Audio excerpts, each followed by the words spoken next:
So the next one is the most unusual one, as it's actually up here in the forehead and in the cranium itself. So your cranium is actually made up of these different bones that we call the cranial bones, and they actually connect along the lines that we call them sutures, right, where they connect.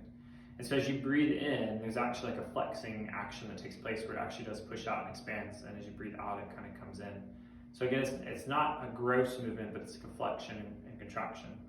And so this is felt more as you breathe in more through the nose, as you're trying to hit these like upper sinuses. So some people feel this, and then some people say they don't, but it's okay either way. Is you're going to take a really deep breath in through the nose, like really, really deep. You're going to kind of focus mentally right here, as you're almost trying to push the air up into this upper sinus. And this one's felt more as you actually let the air out, because as you breathe in, it will actually build, and sometimes you can feel like a slight pressure in the forehead. And then as you breathe out, is usually where people feel that pressure release. They almost feel more of the release of the pressure than they do the build. And release out.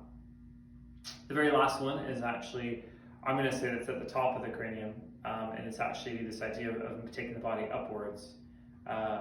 It's using your full breath in order to create the complete expansion and distraction of the spine. And so the focus point as you breathe in is to elevate, is to, again, as if you're taking your head up towards the ceiling. That's what you need to be thinking about. Because if you think about that, then your body will actually follow that action. Going upwards, and you'll feel it actually all the way from the bottom of the whole thing, kind of moving upwards and then out. And as you go out, you're going to come back down into that chair.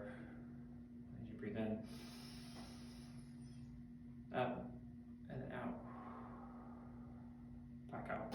Our breath is this amazing thing, as it actually is the body's natural way of distracting the spine. It's all the time we're talking about how people feel like they're tight, like they're too down. We have machines that will actually distract, that will spread out. The reality is that our breathing mechanism, the expansion and contraction of breath, is what's actually designed to naturally make this happen. And if we can train that and do that, and we do it regularly, then you get all the benefits of distraction therapies from just breathing on a daily basis. So there we go, guys. That's the whole explanation. That's the 7 different points, what I call the 7 different diaphragms of the body, and how to actually breathe into each one.